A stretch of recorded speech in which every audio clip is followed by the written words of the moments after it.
ஒரு பெரிய நெல்லிக்காய் சைஸ் புளியை தண்ணியில் ஊற போட்டுடலாம்.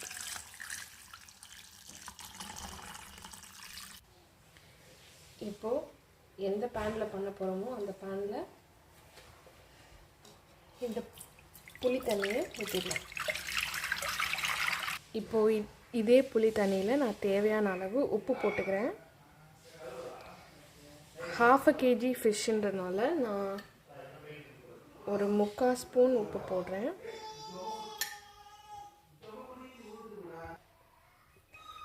மூணு ஸ்பூன் கிட்ட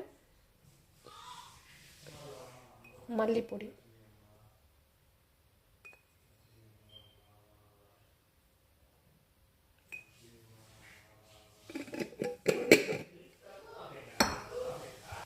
கால் ஸ்பூன் மஞ்சள் பொடி,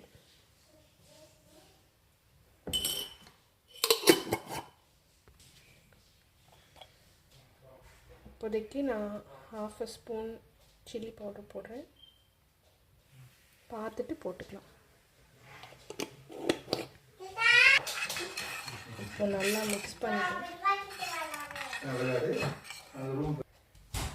இப்போது நான் அடுப்பை ஆன் பண்ணிக்கலாம். புளியோட பச்சை வாசம் எல்லாம் நல்லா போனதுக்கப்புறம் ஃபிஷ்ஷை நம்ம போட்டு ரெடி பண்ணுறதா வேலை.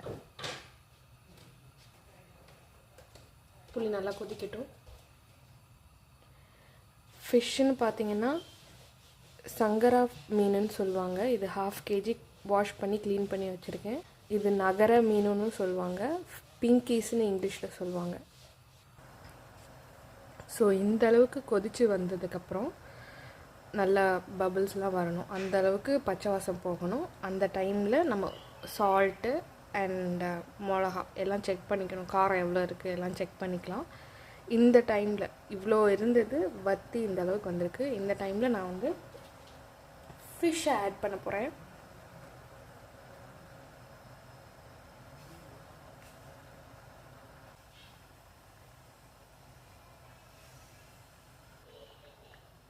டென் மினிட்ஸ் டோட்டலாக ஃபிஷ் குக் ஆனால் போதும். ஒரு சைடு இப்போ வேக வச்சிட்ருக்கேன், அது ஒரு 5 மினிட்ஸும், இன்னொரு சைடு திருப்பி போட்டு ஒரு 5 மினிட்ஸும் வேக வச்சாலே போதும். கொஞ்சம் திக்காக, கிரேவியை விட கொஞ்சம் திக்காக டோட்டல் கன்சிஸ்டன்சிக்கு வரணும். அப்புறம் நம்ம பார்க்கலாம். ஃப்ளேம் வந்து மீடியமில் வச்சுக்கலாம், ஏன்னா இந்த ஃபிஷ்ஷு கொஞ்சம் சீக்கிரம் உடஞ்சிரும். அதனால் மீடியம்லேயே வச்சு ஒரு சைடு 5 மினிட்ஸும் இன்னொரு சைடு 5 மினிட்ஸும் டோட்டல் 10 மினிட்ஸில் குக் பண்ணி முடிச்சிடலாம். இப்போ ஒரு 5 மினிட்ஸாக ஒரு சைடு ஃபிஷ் வெந்துருச்சு. இப்போ அதை திருப்பி போட்டுடலாம்.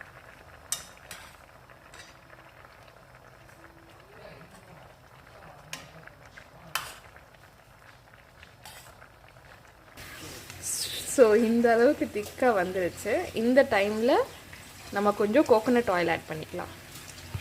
கோகோனட் ஆயில், தேங்காய் எண்ணெய் இங்கே கொஞ்சம் திக்காக இருக்குது.